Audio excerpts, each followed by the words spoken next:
جزء من قصيدة يا العراق من على المسرح الروسي بالمركز الثقافي الروسي في العام 2001.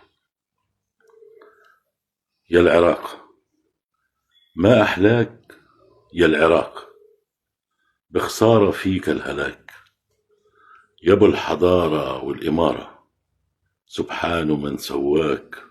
شانك في السماء عالي، شانك في السماء عالي، ومشانك إلا عداك، مثل النخل عالي، مثل النخل عالي، ومين يطول نخلاك.